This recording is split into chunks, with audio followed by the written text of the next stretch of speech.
Welcome to the show. Thanks for being with us another week. Have a great show planned for you today. Going to talk later on in the show about the national championship football game, if we can really call it that. Remember my argument last week about UCF.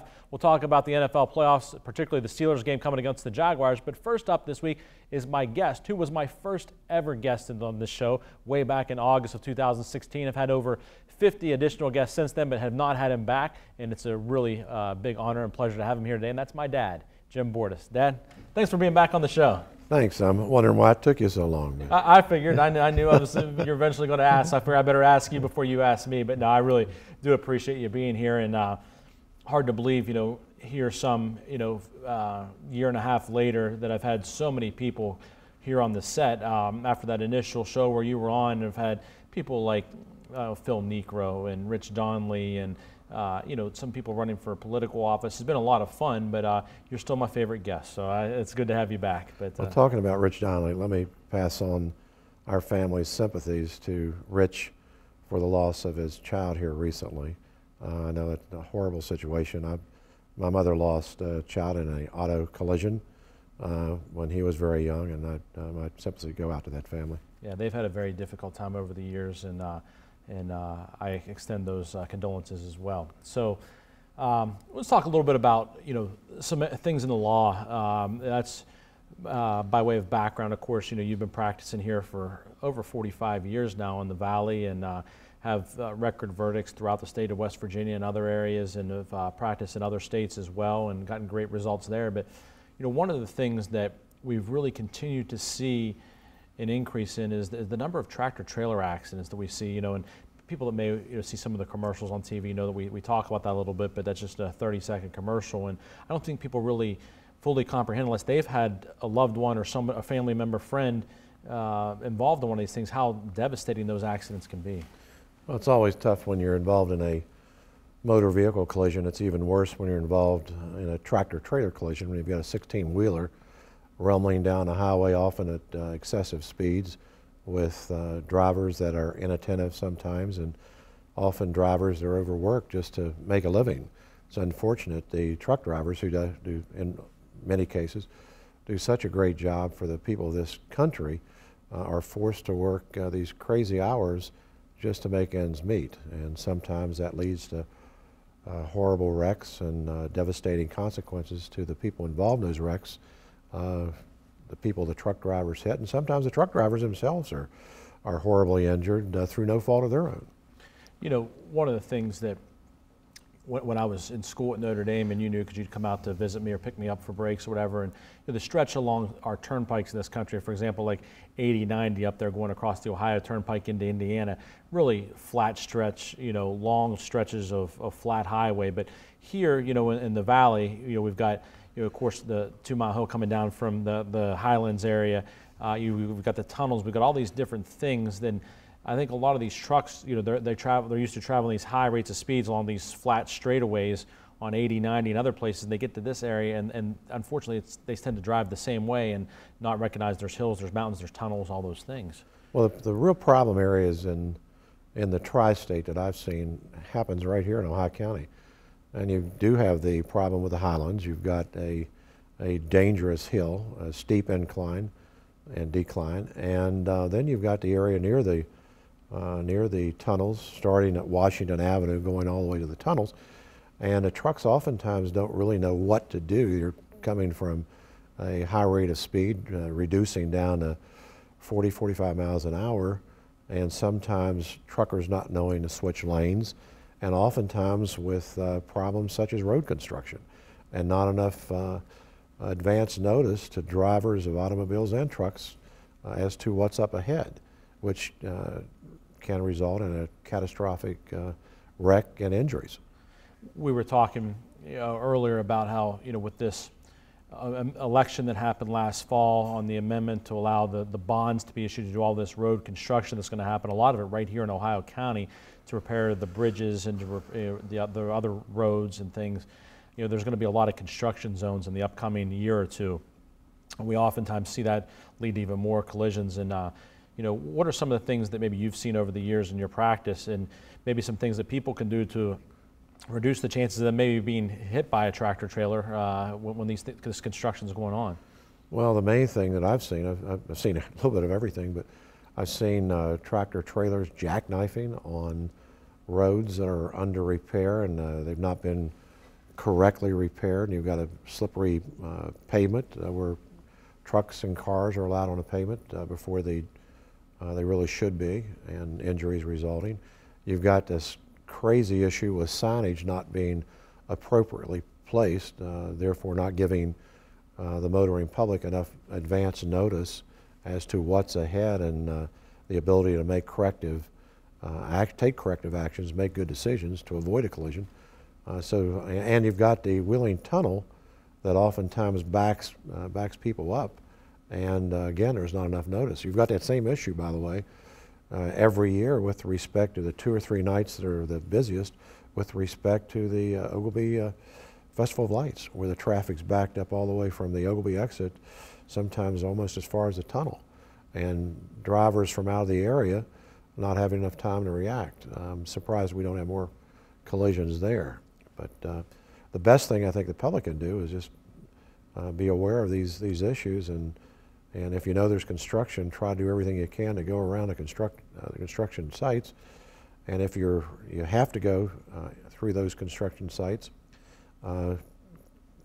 be more alert than you normally would be, because tractor trailers may make bad decisions. They may not have enough time to react, so stay plenty far away from them. Keep your eyes on your rear view mirror, and that's about all you can do. You know, staying in line with the motor vehicle collisions, one thing that you were mentioning to me recently is that so many people don't understand or know that they can use certain coverages that they've purchased on their own automobile insurance policies when they're involved in a collision. What's been your experience with that, with people not understanding that or not knowing when they call you as a lawyer to know what they can do? Well, I don't think a lot of people really understand this thing called underinsured motorist coverage. And there is a uninsured, which covers the individual who is in an automobile when the other driver has no insurance coverage at all. Underinsured is completely different. That is insurance that you have to protect your family. It goes on top of the coverage that the at-fault driver will have. A lot of people don't even know what that is. I think it's the best buying insurance. So I tell the people that I know, clients, friends, whoever I happen to see that has a question or I can give advice to, spend as much money as you can on this underinsured coverage and uninsured coverage, because it's the only thing that's really going to protect you and your family in the event of a auto collision where you're not at fault. Now the other thing is, Jamie, that I think you're referring to is some people are afraid to turn this, if they have the underinsured coverage, they're afraid to turn that the claim into their insurance agent because they're afraid that they're going to lose their coverage or their rates are going to be raised. And that should not be the case. If somebody else is at fault, the at-fault driver's rates may go up, but you, the non-at-fault driver, should not have your rates increased. So turn it in, get full coverage, and get the justice that you deserve if you get the right attorney. We need to take a break. When we come back, we'll be talking a little bit about some other areas of practice that Jim's involved in. Oil and gas is a big area right now. We'll talk a little bit about that. Stay with us here on the Jamie Bordas Show.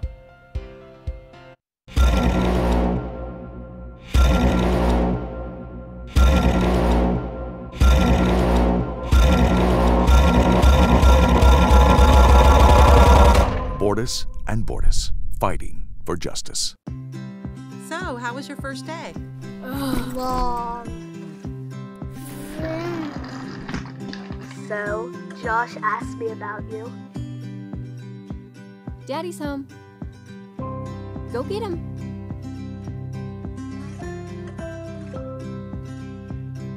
For your home, for your life, for more than 50 years. The Hardwood Specialists, DeNoon Lumber.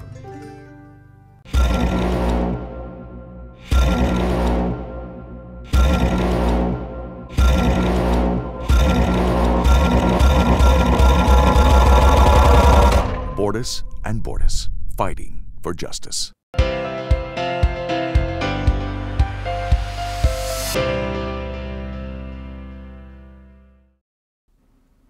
Welcome back to the show. I've been speaking with my guest this week, my dad, Jim Bordas, who's been a longtime attorney, well over 40 years here in the Ohio Valley, and has developed a really great law practice. It's now expanded, of course, into other areas, including Pittsburgh. And you know, a couple years back, speaking of other areas, or a couple years now, 3 or 4 time flies, but we opened an office in Moundsville, right next to the Marshall County Courthouse there. And one of the big things in that area and other areas here throughout the valley right now is oil and gas litigation, oil and gas issues, and a lot of people calling. And you've headed that up in our office, and you know, other attorneys in our office, Jeremy McGraw, Jake Stout, and others work closely with you on those areas. But there's been a lot of developing trends, and we're going to continue to see that, I think, here as the years go on. Well, there's no doubt we are. But the first thing, when you talk about the law firm and 45 years of practice, we have been successful. We've got about 20 lawyers in the firm now and a large support staff. But the reason that the firm's been successful in large part is because I've had the great benefit and pleasure of starting the firm with the best lawyer that I know, which is my wife. And then I had the pleasure of Linda instilling the great knowledge that she had to you, Jamie. And I've been so proud of what you've done, Linda and I both have. And then we've been able to employ great people in the firm, such as Scott Blass and Chris Reagan and Jeff Brown and all the associates we have, Jeremy McGraw you just mentioned, and so many others. But the oil and gas has become a big deal in this area, as everybody knows. We've had tons of problems with some of the oil and gas features with respect to the explosions and tractor trailers and so forth, but we also had a lot of problems with greed, with people taking advantage of other people, and with our neighbors and friends not being paid appropriately for the royalty interest they have in their land. And right now, a lot of your royalty leases are probably up for renewal. Most of them go for 5 years. They have an automatic 5-year renewal, and then that may be up. So a lot of those leases went into effect in 2008, and now they're up for renewal. So when they come up for renewal, you can correct the mistakes that you may have made when you first entered into these leases and were paid these crazy small amounts of money that some of you were paid, or you got these 12.5% royalty payments with post-production costs put in them and arbitration clauses and all that. We can change that now. So it doesn't cost anything to call a lawyer in most cases to discuss a problem you have with them. We certainly don't charge anything for initial consultations at our firm. Most firms don't.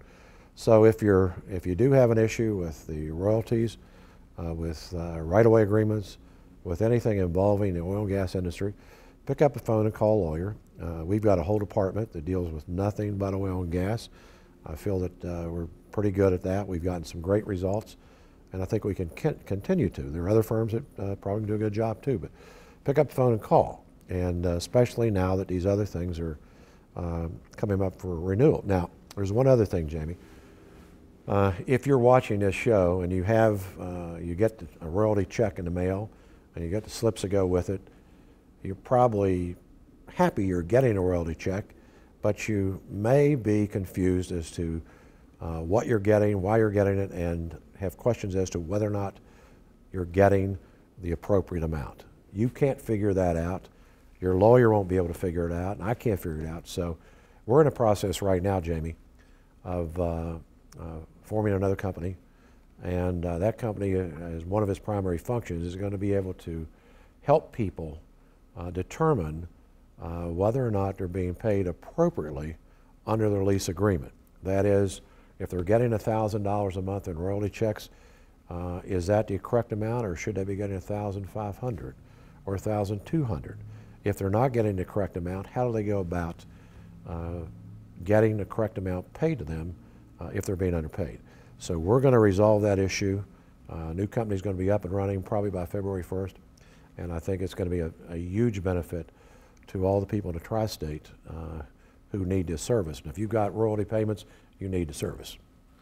Well, that's good information for people to know that that's coming, and they can be on the lookout for that. Let's turn our attention to a little bit of a different area besides law. Let's talk football for a minute here, which I'm going to focus on the second half of the show, but while I've still got you here on the air, you know, our firm's got a big partnership with the Steelers. You were up there a couple weeks ago to give make the presentation to the Ronald McDonald House for And the Steelers set a franchise record, by the way, this year for sacks. So we were able to give a lot of money to the Ronald McDonald House because we do it for $500 for every sack in the preseason, the regular season, and now the postseason also. And, of course, a big game this week against the Jacksonville Jaguars. Steelers lost last time. And so what do you think the postseason is going to hold for the Steelers here? Well, I hope we're paying about $5,000 in sacks this week. That would be 10 sacks. That'd be great. I've never been so happy to give away money in my entire life as to not only help the Steelers cause, but help the Ronald McDonald House. I can't think of a better charity to give money to. So every time I get a sack, it costs the firm $500, and I'm extremely glad we're paying that $500 so help the kids and the families that need the help through the Ronald McDonald House. I think it's going to be a tough game. Roethlisberger got sacked 5 times last game. Picked off 5 times. Picked off 5 times last game. It just looked like we were asleep at the switch. We're going to play him at home.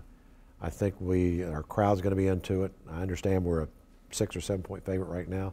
Don't know if that's going to hold up, but I think it's going to be tough. I think we can win, and then I think we can hopefully clean Gronkowski's clock the next week. That's my hope. I hope you're right. We'll see. I'm going to be looking forward to watching the game this week, and then as the season goes on, of course, my pick was the Steelers to win the Super Bowl preseason. I'm going to stick with them, and hopefully we can get that 7th ring. So. Well, you're always voting with your heart, and I do too. But I think this time there's not only the heart, but it's a very well-educated guess on that one. I hope so. Well, thanks for being here on the show today, Dad. Okay, I appreciate Jay. you coming back and being on here. All right. Love you. Thanks for asking me. All right. We need to take a break. When we come back, I'll be talking more sports, including the National Championship football game this past weekend and the NFL playoffs. Stay with us here on the Jamie Bordas Show. We're Panhandle Cleaning and Restoration, and we're gonna save you. We've got it down to a science, an absolute state of art. We do it all, restoration, cleaning, and reconstruction. When disaster strikes, just pick up the phone. We're Panhandle Cleaning and Restoration, and we're gonna save you.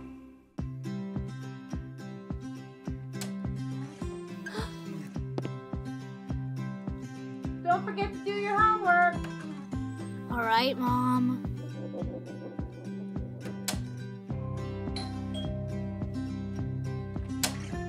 Trick or treat. Here you go. Happy Halloween. For your home, for your life, for more than 50 years. DeNoon Lumber.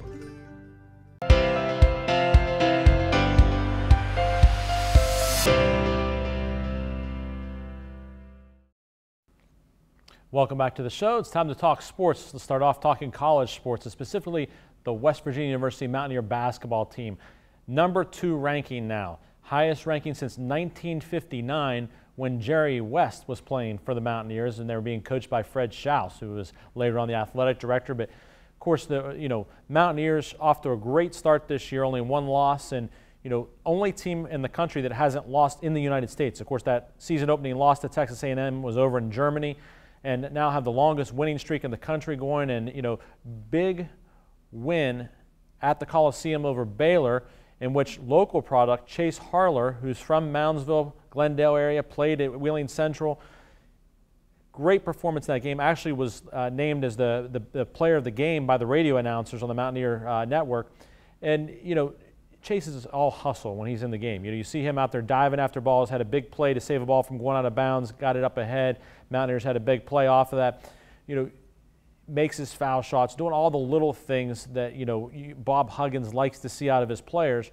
Got 19 minutes of playing time in that Baylor game after only getting really a few minutes over the weekend in the win over Oklahoma, and that made me wonder, this was going to happen in the Big 12 games. Is Chase not going to get as much playing time? But then 19 minutes, aided a little bit by maybe some Teddy Allen foul trouble, but nonetheless, Chase being a big part of that team's rise to the number 2 in the rankings. And now, this weekend on Saturday, the Mountaineers travel to number 8 Texas Tech, who just had a loss to Oklahoma this week, but nonetheless a very dangerous team, and then comes back to the Coliseum on Monday night to face Kansas in a 9 p.m. start And by that point, the Mountaineers could be #1 in the country. If they win, at Texas Tech on Saturday, and you never know what's going to happen in the polls, what happens with Villanova and the games that they have between now and then, Mountaineers could be #1 by the time that Kansas game tips off. So it'll be interesting to see what happens there. But they're off to a great start, and people are talking, could the Mountaineers get to the Final Four this year? I don't know. I mean, this is the first time in a number of years I've seen they've got the scoring and shooting to go along with the hustle and the defense. So I think there's some real opportunity there. And of course, they get a player back here this week, and Ahmad, who's been having to sit out. So good things for the Mountaineers happening. College football. Great championship game on Monday night. Overtime game. Alabama comes storming back in the second half. Now at halftime, before the change had even been made, I made the comment that, boy, I'm not so sure about Alabama switching quarterbacks. Jalen Hurts is 25-2 as a starter, taking them to 2 title games. But I talked to my cousin after the game, the morning after the game. We were communicating online, and he played at Alabama. He was a lineman on the Bo Jackson teams in the 80s, and he's very well connected in college football. And he said he had talked to members of the Alabama staff, and they had told him that a change was coming at quarterback. They just didn't think that it would be happening this week in the championship game. Thought it would be happening next year sometime. And they've been getting him ready in practice. And so, I think when you look at how Jalen Hurts handled the interview after the game with so much class and showed a lot of character in the way he conducted himself after that game, after being pulled from the game, his backup comes in, leads them storming back to victory. It may have been a little bit because they were prepared for that coming. I mean, they've been practicing. The other guy in practice all week. He's the passer. I think they had the team and maybe those quarterbacks prepared, even if they didn't outwardly say it. Internally, I think people had to know this could be coming. And boy, did he give an impressive performance with 3 touchdown passes. Even after the interception that he threw, didn't get rattled. And the touchdown pass in overtime where he looks off the safety, gets the safety to shift over to the other side of the field, and then throws just on a rope over 40 yards for that game-winning touchdown. Very impressive. A lot of composure for a young guy. I'm not sure he even realized what a setting he was in, but it'll be fun to watch him the next couple of years and see what happens. And the guy on the other side for Georgia, Jake Fromm, spectacular really also all year long. Not quite the second half I'm sure he would have liked to have had, but was really impressive. I mean, the long touchdown pass he had down the sideline going the other way was really impressive as well. So those are 2 guys, both true freshmen. They're going to be fun to watch the next couple years in college football. So Alabama finishes #1, but should they? I talked about that last week on this show that you've got UCF who's sitting there undefeated, won every game that was put in front of them, and didn't get an opportunity. And I'm going to say again, we need to go to an 8-team playoff. The 5 Power 5 conference champions should be in the playoff, then 3 wild cards, and an undefeated team should automatically get one of the wild cards. It'd make it more fun, in my estimation, for everyone. Give those small schools a shot. It's part of what makes the NCAA March Madness so much fun, is that everybody's got a chance, and all those teams, the Cinderella stories from the small conferences. I'd like to see at least one of those teams in there, especially one that's undefeated. So is Alabama really the best team? I don't know, but they're going to wear the crown unless you're at UCF, who had a parade at Disney World and said, we are the national champions. I like that. They even gave their coaches national championship bonuses that they would get in their contracts if they win a national championship. So good for them. We need to take a break. When I come back, we'll be talking NFL, the Steelers, and all the playoffs. Stay with us here on the Jamie Bordas Show. Fighting for homeowners. Fighting for workers. Fighting for children. Fighting for mineral owners. Fighting for patients. Fighting for policyholders. Bordas and Bordas, fighting for justice. Disasters happen. Pick the team that takes care of them all. Powered by offices in Wheeling, Morgantown, and Pittsburgh, Panhandle Cleaning and Restoration is ready to handle any size emergency at a moment's notice. We have the right people, knowledge, and equipment to respond 24 hours a day. I'm Bob Huggins. When disaster strikes your home or business, tell your insurance provider you prefer the restoration company the Mountaineers call, Panhandle Cleaning and Restoration.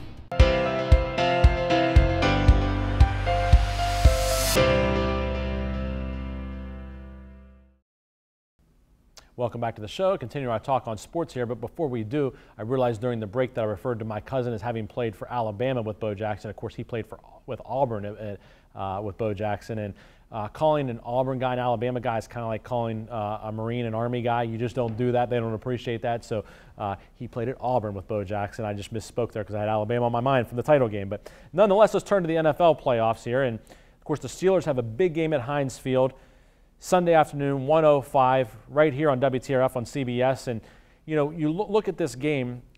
The Jags were one of the 3 teams to beat the Steelers earlier in the season, but that was in large part due to the 5 interceptions, career high, that Ben Roethlisberger threw in the game. A couple were, you know, a little bit unusual interceptions, bouncing off guys, things like that. But, you know, that Jacksonville pass defense has been tough all year long. But, you know, earlier in the year, if you look at that game, of course, the Steelers had AB, who should be ready to go this week. He's been practicing. I think he'll be ready to play. But Juju Smith-Schuster hadn't really stepped up the way he has here late in the season. Martavis Bryant wasn't performing at the level he has the last couple of weeks. You know, I think the tight ends will be more involved. So I think the Steelers give the Jags more threat in the passing game than what they've seen. And also, remember Le'Veon Bell in the passing game. I think he'll be a big factor in the passing game this week in addition to the running game. I think the Steelers go out, they're motivated to they're rested to get this big win at Heinz Field, to get their playoffs started off the right way on that march to that 7th Super Bowl title that I've been predicting since the preseason that they'll get this year. So I'll take the Steelers in this one. I'll take the Steelers by 10 in this game. I don't think it's even going to be as close as some people think it might be. I'll take the Steelers by 10 at Heinz Field. And of course, the other side of the AFC, you've got the Patriots hosting the Titans at home. Titans came all the way back in a big come-from-behind win over the Kansas City Chiefs last week. The Chiefs have to be wondering what's going on. They just can't seem to get it done in the playoffs. But Titans are just too inexperienced compared to the Patriots. There's been some turmoil in the Patriots. Talk about whether this is Belichick's last year, that he and Brady are at odds, and Robert Kraft and Brady's trainer, and all these stories that are out there floating around. But they're just too experienced. When it comes to game time, they'll be focused on what they need to do. A big target, Rob Gronkowski, will hurt the Titans, and I think the Patriots get it done, setting up that Patriots-Steelers AFC title game that everybody wants to see. Now, on the other side, my Super Bowl pick preseason was the Packers. I replaced that mid-year when Aaron Rodgers went down with the Panthers, and the Panthers lost last week. And really, it was closer than maybe the score was closer maybe the game was. But this week will be Falcons and Eagles. The Eagles without starting quarterback Carson Wentz. Foles is going to have to play instead. I'm going to still take the Eagles because they've been so good at home this year. Then the Saints at the Vikings. I'm going to go with Drew Brees. I just think that he's been looking so good that I think he's going to get through this game and set up them for the NFC Championship game. So I'll go with the Eagles and the Saints this week in the NFC. I think the Vikings are not going to be the first team to ever play in the Super Bowl on their home field this year, but I know they're aiming to do that. That's all the time we have this week. I hope you enjoy the games. I hope you enjoyed this week's show. We'll see you again next week on the Jamie Bordas Show.